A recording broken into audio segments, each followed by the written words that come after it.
All right, if there are no more wins, I'll go ahead and transition us over into the second half of our call. You guys know how it works. If you have things that have been scratching your brain, stuff that's come up, frustrations over the past week or couple of weeks, whatever, this is a great opportunity to air those out, get feedback from multiple other coaches. I know selfishly I do this, and my other coaches will do this too, or the other coaches will do this too, of having our clients ask questions here that they've been asking us the same way. That way they hear it from someone else. But what other questions do you guys have this morning? Anything that is difficult or a learning point you don't know who needs to hear it? Raise your hand or unmute.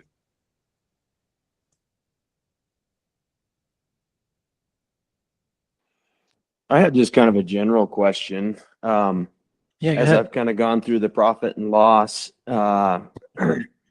I'm just wondering what sort of net profit margins as a lean business we should be focusing on. I don't know what's realistic. I would think 20 or 30% is realistic, but that may be way out of whack. I don't know. Yeah. Yeah, great question, Daniel. I know we've got some tried and true feedback, but I would actually love to hear any other clients. Well, first off, Daniel, what do you do? What's your business? Where are you at? So I'm a landscaping, but also general contractor pool. We're still trying to figure out what space we want to be in, but we've done a lot of big commercial landscape installs and big residential landscape installs. But Yeah. I'm licensed general contractor Okay. Nice. And where are you at?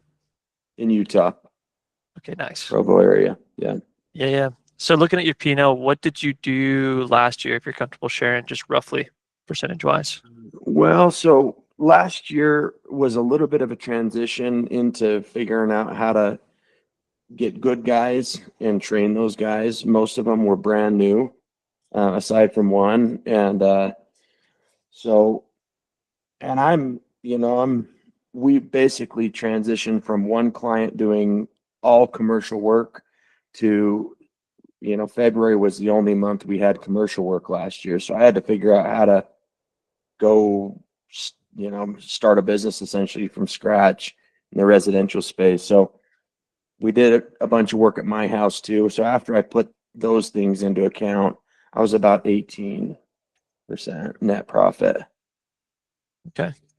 Yeah. That's good because you also did some of the personal projects on the side, which would have eaten into your realized profit at the end of there. Yeah. Yeah, any clients want to share kind of what their thoughts are, general similar businesses, and then I've got a document I'll share and jump into. Kind of give an idea for Daniel what's normal or what kind of have you guys seen year over year.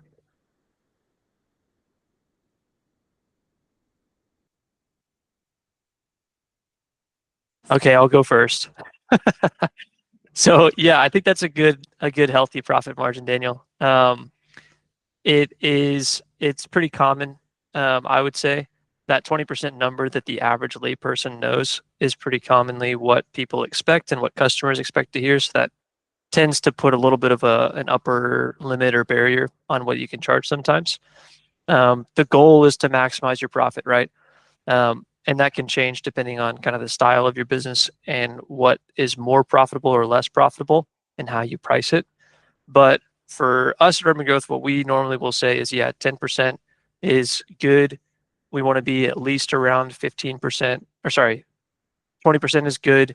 Want to be at least around 15%, and 25 is kind of a really healthy, stabilized,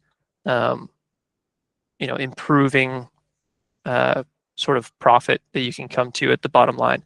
But we have general kind of ideas with these percentages that we have with the this box car that we run through to get an idea of what's normal on your P&L.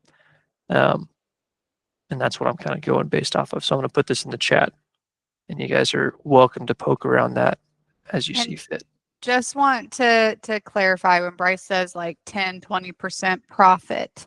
A big common mistake that we see is that people will not be including their overhead. And so that profit that you get, if you aren't calculating your overhead costs in that, if your overhead is 20% of your entire revenue and you're just adding 20% onto your cost of goods sold, you're not going to profit on that job because 20% is going to go straight to overhead. And so really, to know what you need to be marking up, what percentage you need to put on your cost of goods sold, you first need to know how much of my revenue is going towards overhead.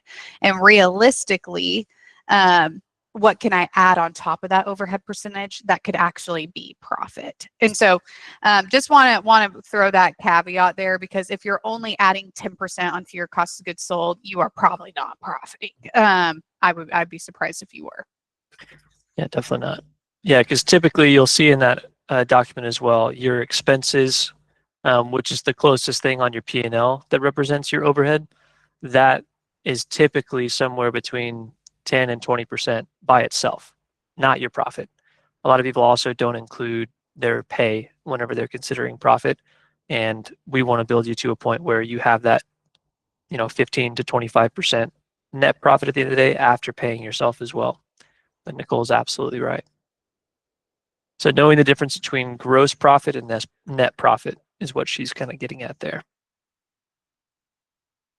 Great addition. Any other Any clients have? client feedback? Yeah. Yeah.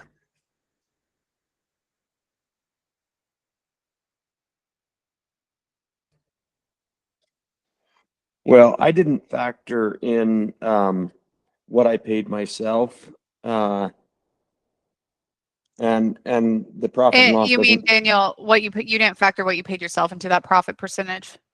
Correct. Yeah, And so that's that was okay. net profit was about 14, and then all the work we did at my house added back in, and then what I paid myself was on top of that. That's great, and that's best practice, because we don't want to include what the client is paying themselves as profit unless they are like completely out of the business. But if you are doing work in your company, whether it's physical labor or sales or whatever, if you weren't doing what you were doing, you'd be paying somebody else to do it. And so unless you're paying yourself just an exuberant amount, which I've never really seen a client do, you really don't need to be including what you pay yourself as profit. It is nice to look at, to say, hey, I was able to pay myself and I profited blank. But if you weren't doing what you were doing, we'd be paying somebody else to do it. So that's not necessarily profit. So that's fine. Yep. I'll add this as well, because we're kind of compiling some data internally within Redmond Growth, just so you have an idea that this includes all clients, and not every client that comes to us is in a really healthy spot. But the average profit margin we've seen for our clients for 2025 that have numbers so far is about 19%, 18, 19%, averaging that. But that's across industries. That's guys that maybe have started with us and are not, in that place of having fixed that yet as well. And that can also include the mixture between folks that are paying themselves or are not paying themselves and so on.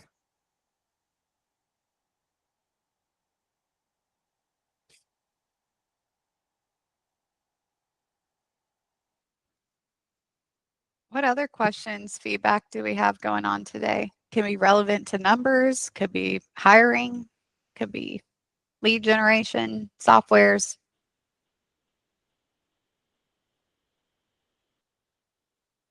Thoughts, concerns, grievances, things you're running into.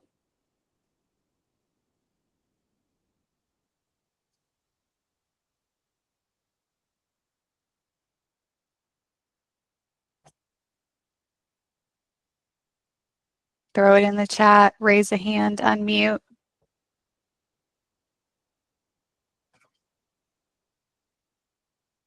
Danny. Danny Mac.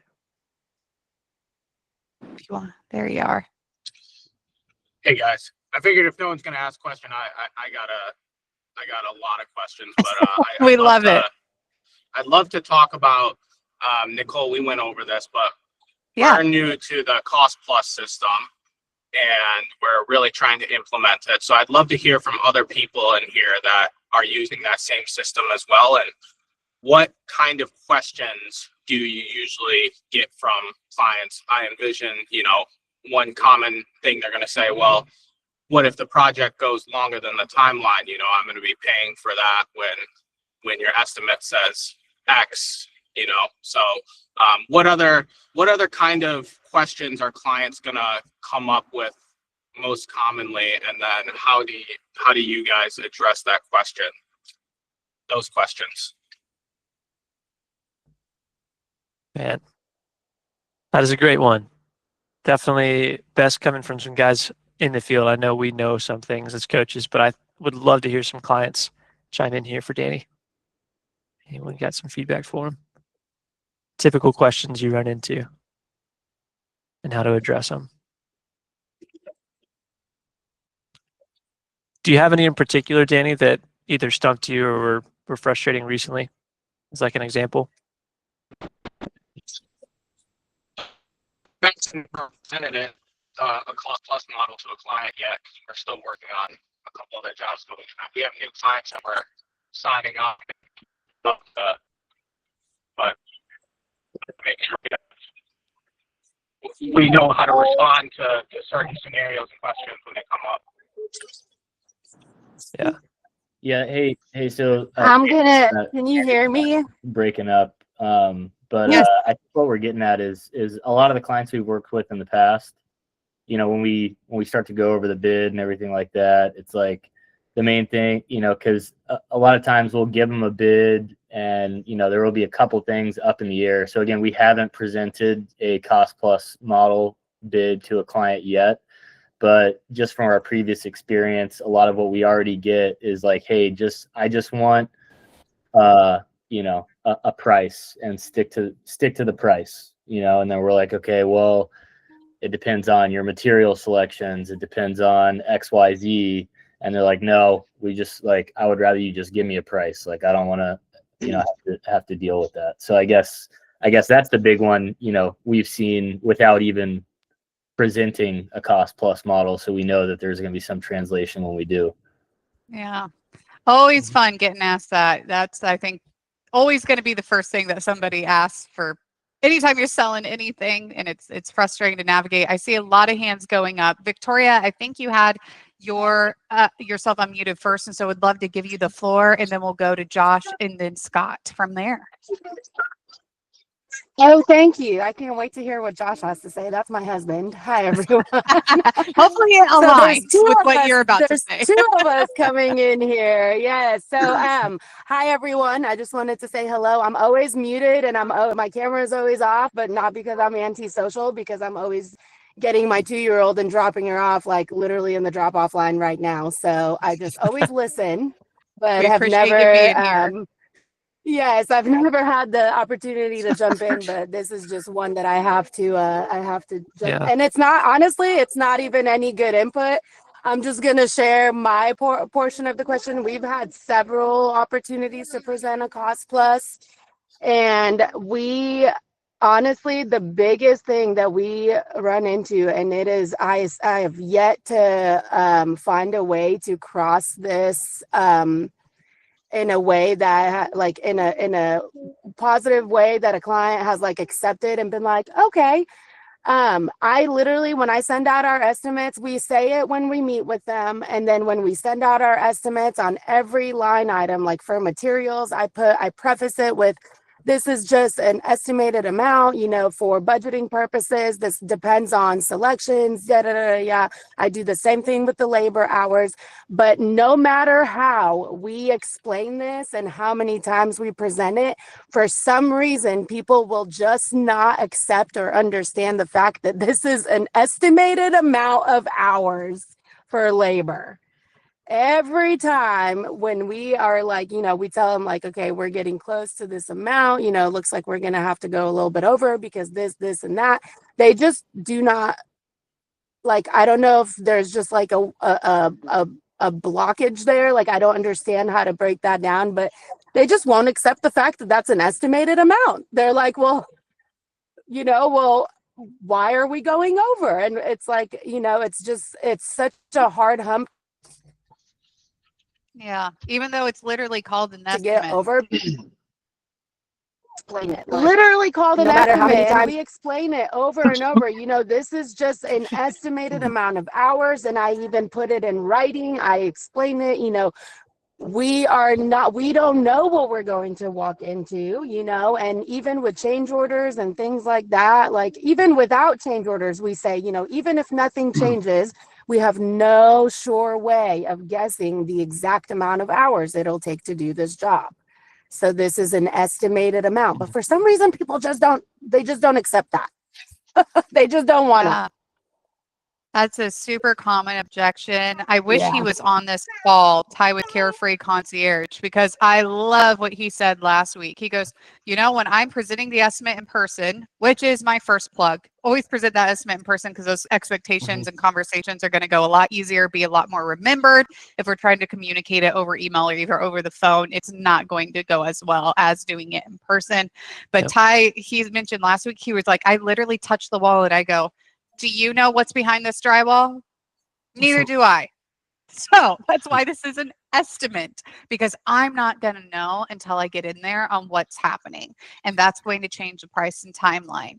How we handle that is we stop work, we come to you, we explain the options, we explain what's happening, and then we sign and agree upon the new price and timeline and go from there. So you're never going to get hit at the end of the job with this unexpected fee, unexpected price. Any contractor that tells you that this is a flat rate, if there's no chance it's going to go above this, is lying to you. You're going to get hit with fees. There's no way that you or I, unless you're Superman with x-ray vision, can see what's behind here. And so things are going to change. That's just construction. Here's what we do to try to minimize that.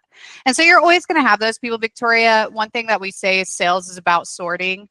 And sometimes those people sort themselves out of the process, and that's usually a benefit to you. But Josh, I would love to get your feedback, and then Scott, I would love to hear yours as well. I was going to chime in real quick. Sorry, Josh, I'm going to steal your platform for just a moment. The other thing that I would add to that is, if that's happening to you all of the time or like on every project, one, you should know that and be able to communicate the expectations beforehand of how much it is an estimate, but also there is a bit of an onus on us to do what we can to get better at our estimating if it's wildly off, right? If it's not a change order that, really is unpredictable and shouldn't be known beforehand, for sure. But the best way to do that is to do estimate comparisons after the fact of some recent jobs, right? This is what we estimated the job for. This is what it actually ended up doing in terms of labor hours and stuff like this. And you could caveat that, right, with, what it was that caused it to go over, whatever. But if you're consistently finding that you're, underbidding your labor hours and always having to put in 5% or 15% or 30% more than you actually initially think it's worth, well, let's fix that side too. There's a good thing for us to learn from that, but not to change. What Nicole said is totally true. We can set the right expectations, but as best we can, we want to get better how we can, when we can. So yeah, just a little caveat there. That's a great plug. The only time that the estimate should really be changing is if it is truly a change order. Either they change their mind or is something unforeseen. If we're consistently noticing that, hey, nothing really changed on the job, but my estimate was inaccurate, that's a flaw with the estimating process. And we can dive into ways to fix that from there. Josh, go for it. Yeah. All right. Good morning, everybody. We implemented the cost plus model, I don't know, about 6 months ago, and we've been doing every job with it. And it's been really great for us on both ends. We think our clients are very happy with it. It's just obviously a much more transparent process and model. I think what we've run into and kind of what I'm hearing is, most clients doing remodel work or whatever the job might be, they're not familiar with cost plus. And so when you start to pitch it, some people might think you are just trying to sell them something, and so their guard goes up. And I think when you're working in someone's home, when they're putting this kind of time and money investment into this project with you, they want to feel reassured. They want to feel secure. And so I think really taking the time to preface kind of the process of cost plus, what the benefits are, And really also going into like the people who will say, well, I just want a fixed price. Well, then you need to go in and be like, well, we used to be a fixed price contractor. We got away from that because either the client wasn't getting a fair deal or we were taking a hit, because there's no way to accurately, I mean, I could, but I'm going to pad the numbers. I'm going to, and I just didn't feel great about that. I mean, I could go in on a fixed price bid and just shoot it really high to make sure I'm covered on all ends. But we just didn't like doing business that way. And so we Yeah, it's really not I as like that a honest. lot. we really reiterate, look, this is for a main benefit for you as the client, because everything is completely transparent. We provide you with all receipts of materials, invoices from subcontractors. And that's why it's so important for us to have weekly reconciliation meetings, because our workers are on an app where we control their hours. We're not just taking their word for it. We keep diligent track of their hours, not only on the app, but on paper. So we have a backup. And every week when we meet, we show you how many hours we've completed, what we've done, what we have coming up the next week. I think one of the biggest things when working with clients who have not been well versed in cost plus is just reiterating, those high points and saying, look, we're going to be communicating with you every week. You're going to know how many hours we're spending. If something comes up, we're going to let you know. Just let them know. I'm not just going to say it's going to take 250 hours. We're going to do the job, and I'm going to come in and say, well, it took 475. Where's my check? That's the importance of staying on top of everything every week, staying in communication with them, and just reiterating, the huge benefits of doing cost plus, the transparency. There's no markups. You pay only what the job costs. So if you want to take something out or add it, it's a simple process versus a fixed price model. And so we run into the same thing, but I think just being ready to elaborate on all of the benefits, reiterating the importance of the reconciliation meetings, and just hitting on all of those positives is really what's kind of turned the corner for us and made clients feel very comfortable with it. Now we work with some investors on flips. And so when investors are getting money from banks or something, it's hard to pitch a cost plus model with them, because banks or lenders are going to they're going to want more of a fixed price. And so sometimes with that, it can get a little tricky, but for the most part, we just really emphasize the value that we bring to the table as a cost plus contractor. And if they're really wanting fixed price, then, compare and contrast, the benefits and disadvantages of fixed price versus cost plus. So that's really worked for us. That's great advice, Josh. And I think it is great to say, hey, people who do offer fixed price, they are either going to hit your fees at the end, or they're really padding their costs. You'll probably end up paying more. The benefit of cost plus is if it's less, you pay less. If it's more, you pay more. And it's very transparent. Scott, would love your feedback too. I know you've been in the industry for a long time and has probably seen every estimating model that you can probably do. So would love your feedback. Well, we switched to Cost Plus last year on Robert's advice, and we ran into a lot of the same things in the beginning because we didn't know how to present it. And so what we've gone to a little bit different system, and it kind of touched a little bit of what Josh said and what we heard before. But we started doing long form estimates for people. So when I sit down with somebody, I've got, well, like yesterday, I did a kitchen remodel presentation, and the estimate's 13 pages long. It has everything in it that we expect to do, every fitting we expect to use. And so what I pitch it as is, we're fully transparent. Here's everything we expect based upon what our experience is. And I do we can't see through floors. We can't see through walls. I can't see your plumbing. But here's the deal. You will only pay in accordance with what it costs us. So, and I said, and here's how that benefits you. Our bid, I think yesterday was like $78,000 for this kitchen remodel. I said, but if we get the job done for $60,000, you pay $60,000, not 78. And you'll know as we go through the process. And then I shared with them that 2 of the last 3 jobs we've done have come in below our estimate. And I said, the only reason the 3rd job didn't is because the people literally doubled the size of the job with change orders. And so, that kind of starts to bring a little bit of a comfort to them. And we utilize that then, to pitch our experience, the fact that we're fully transparent, they can see we're fully transparent. In the early days, we used to go in with a, kind of like a, 4-line type estimate, 1 page, here's what we're going to do. Here's the labor, here's the materials, and here's the total cost.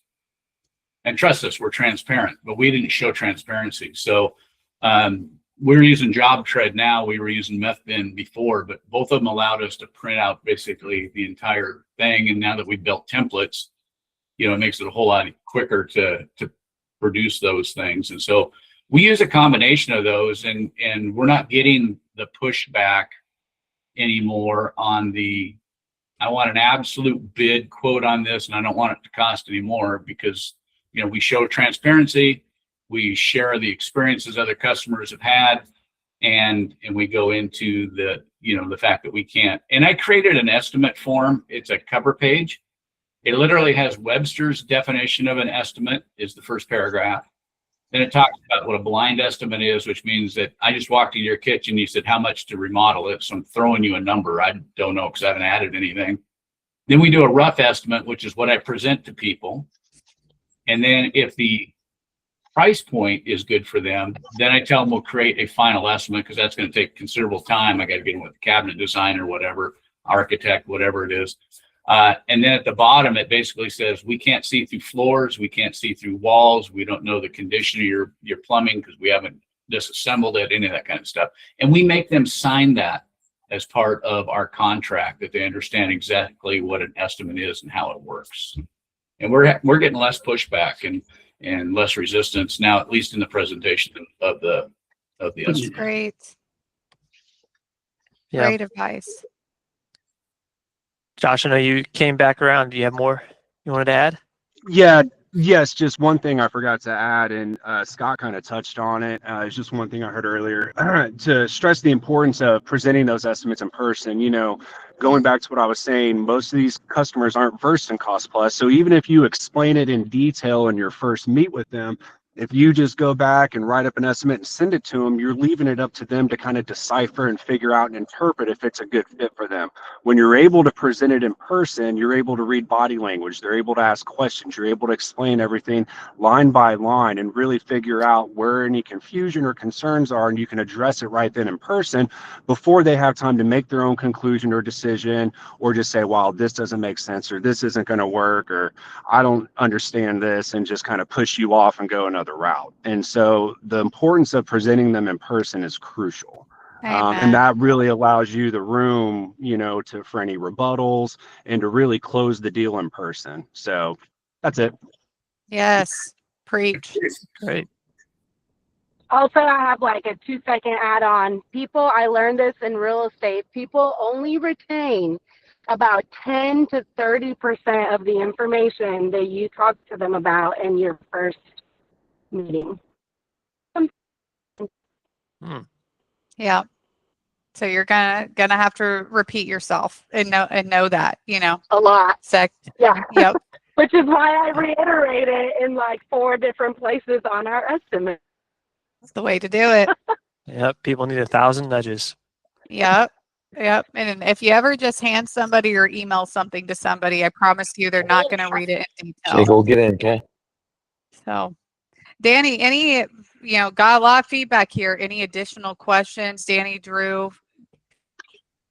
No, that was all really great info. I really appreciate everyone's input. I feel like things are starting to click together when we're compiling what everyone is saying. So I guess, Victoria, you mentioned something about running into an experience with a client, not understanding that it's an estimate. I guess the second part to that is just like so it seems like as long as you're transparent with the client from the beginning, you really shouldn't run into problems on the back end. But in those scenarios where you do run into it, just because the client is, not understanding the estimate is an estimate, like how do you handle those situations? Yeah, I mean, the client I'm talking about, she's a really nice older lady, single, like widowed lady. It was kind of hard to address it over and over because I felt like we were, you know, like, you know, I didn't want to make her feel like we're reiterating the same thing over and over. So honestly, I don't even know how we got past that. We just kept telling her, you know, this is the, you know, that was kind of a ballpark thing. Like, we even met with her yesterday for some touch up items, and she still made a comment about, you know, how we went over the hours. But you know, she did not like the tile she chose, and we tiled an entire shower for her, and she made us take it down and install all new tile. And you know, so there's no other way to explain it when somebody you know, gives a little bit of pushback and just doesn't want to accept it. But she told Josh today that she wants us to do another bathroom for her. So you know, it's sometimes it's just a part of it is just accepting that, you know, maybe it's a little bit of hard for the client to kind of make peace with that. But, you know, I think what really, really helps us overcome that is the relationship that we build with them, even though that they're having a hard time, like, understanding, you know, we went over the budget. Like, I don't understand how that happened, but the trust that we built with her is still there. Obviously, you know, she wants us to come back and do more work. So, you know, it's, I think a lot of the only way I could see overcoming that is by building that relationship with people. That's huge. Huge. Relationship, transparency. Again, as soon as something happens, you're letting them know, you're following your change order. That's huge. Daniel, I'm going to get to you, but before I see a question in the chat, Rowan, you said, would this model work for the garage door industry, or is flat rate pricing better? That's a great question. So for service companies, so HVAC, electrical, plumbing, you know, even garage door, flat rate pricing is a little bit more common. How our clients come up with that flat rate price, though, is using a cost plus method. Now, change orders are still applicable for you guys. If you guys get into a job and something's unforeseen, that's going to change that price and timeline, and we want to set those expectations. But typically in the service industries, you guys can get a little bit more. If you see something, you can get a pretty good idea of what it's going to cost without a ton of fluctuation. But I would still be setting expectations about change orders, especially if you are having to, you know, rip into somebody's wall or something like that. Let me know if that answers your question, Rowan, or if raising hand. Okay. Thanks. Yes. Good. Good. Daniel, I see your hand up. If you want to unmute, what's going on? Well, so my question is there ever kind of a combination of cost plus and fix? Because, you know, the landscaping, I feel fairly confident in the bidding. You know, I've got one client in particular now that has been back and forth about a pickleball structure. He's moved around and you know, changed it multiple times. And, you know, quite frankly, I'm knowing what I know, I want to fix, you know, I want a cost plus on the structure itself, and I've already given fixed numbers on the landscaping install. Does Yeah. a combination work? Right. Any client feedback there? The only reason I ask is because I am Daniel's coach. So Josh, would love to get your feedback. Sorry, I'm a little vocal today, just driving to a job. Love but, it. I mean, we kind of do a little bit of a blend for us specifically, and I don't know how this will really pertain to you, but just to give you an example. So, you know, as a remodeler, we have a full-time crew that does all of our structural, drywall, paint, flooring, tile, but we also have an electrician, a plumber, an HVAC. You know, we've got a subcontractor for everything. So our subcontractors are a fixed price built into our estimate unless there is a change order. But, you know, as far as labor goes, I mean, I think sticking to the cost plus method for labor just protects you. But and again, I'm not sure how much that helps, but like we kind of incorporate both into ours. So like, you know, our subcontractors are a fixed price unless something changes. And then again, materials are going to cost what materials are going to cost. And so, and they can always change or fluctuate. And so that's why we do the best estimate that we can and then provide receipts for everything. So I think that's great feedback, Josh. I don't know if it was you, Daniel, or if it was Danny, us working through this, but It is good to set expectations with clients of, hey, when I come up with this estimate, the selections that I am putting in here are based on averages. So if when you go pick out tiles, you're picking out a more expensive tile, or maybe it even is harder to install that tile than the tile that we have chosen, that's going to change the price and timeline. And so this is an estimate. Obviously, once we get into the selections phases, I'm going to direct you to ones that are in your budget. But if you guys decide to go outside of that, that is going to change the price and timeline. I think the same thing, Daniel, with this pickleball court is like, hey, I can give you an estimate that's within your budget. But if you start changing things, that's, I can't make promises then.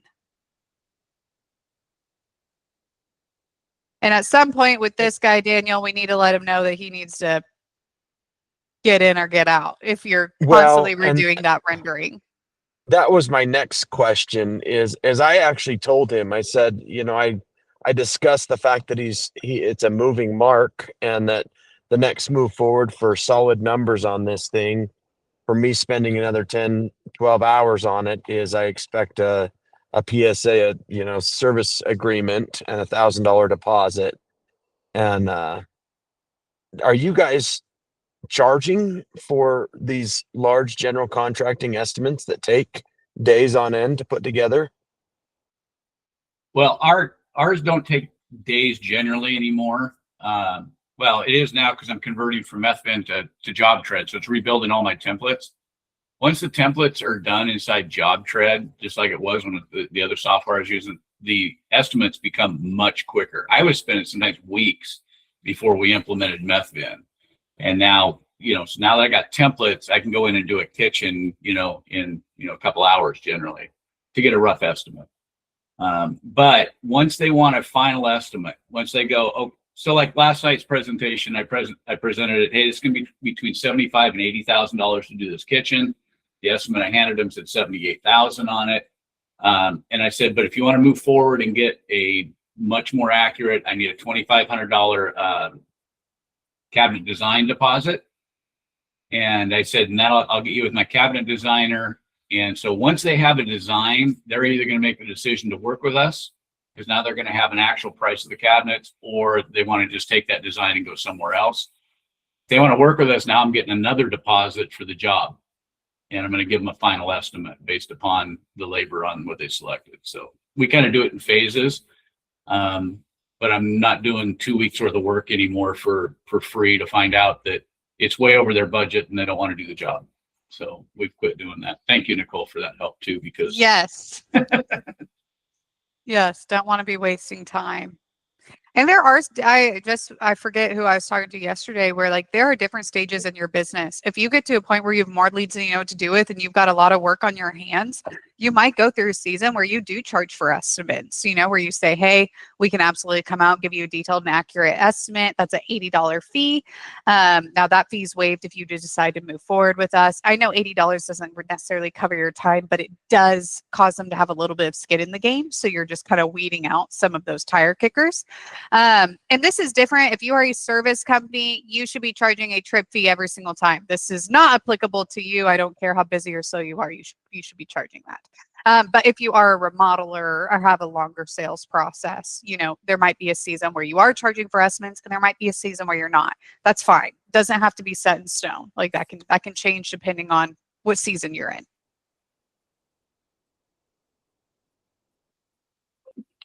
Any other questions, feedback here?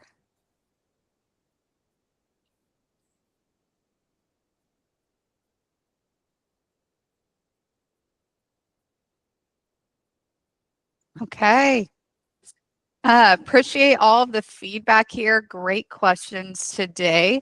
If you need to book a laser call with a coach, don't hesitate to reach out if you feel like your question wasn't fully answered or need more help on it.